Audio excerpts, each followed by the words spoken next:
মা পৃথিবীর মধ্যে এমন একটা জিনিস, আপনার জান্নাত যদি চাইতে হয় তাহলে মা এর নিচে জান্নাত।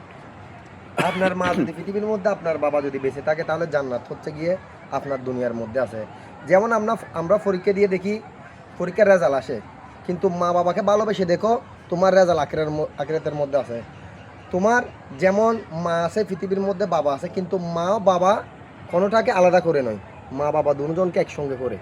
কারণ মা বাবা দুজনের অবদানই সেম, আমি বলবো আমার দিক দিয়ে। যেমন মা যদি বাবা না থাকে, তাহলে মা কখনো ছেলেকে টেক কেয়ার করতে পারে না। আর বাবা আছে বিদায় মা ছেলেকে সুন্দর করে, বাবা যখন ইনকাম করে দেয়, মা সুন্দর করে সেটেল করে বাচ্চাকে কী করে, লালন পালন করে বড় করে।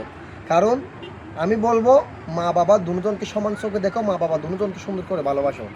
মা বাবাকে কখনো মনে আঘাত দেবে না, মা বাবার মনে কখনো কষ্ট দেবে না, মা বাবাকে কখনো দুঃখ দেবে না। মা বাবার চোখের ফানে যদি জড়াও, তাহলে আল্লাহ তোমার উপরে এমন গজব নাজিল করবে, তখন তুমি বুঝতে পারবে না, তুমি কল্পনাও করতে পারবে না। মা বাবাকে এমন ভালোবাসা দাও, মা বাবাকে এমন মর্যাদা দাও। যেমন তুমি 5 কেজি ফ্রুট আনো, তুমি 2 কেজি ফ্রুট আনো, তুমি 3 কেজি ফ্রুট আনো, আমি এগুলো বলবো না। আমি বলবো, তোমার সমর্থ নাই, তুমি 100 গ্রাম আঙ্গুর এনে তোমার মায়ের মুখে তুলে দাও। তুমি 100 গ্রাম আঙ্কুর আনছো, তার থেকে তোমার আব্বার মুখে তুলে দাও।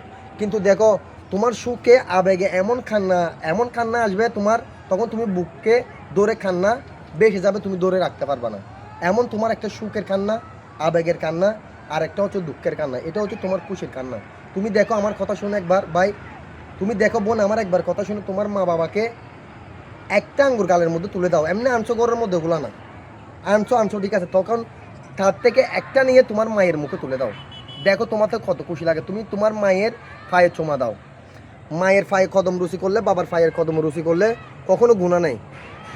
মা বাবা এমন একটা জিনিস পৃথিবীর মধ্যে, যার মা বাবা নেই সেই জানে।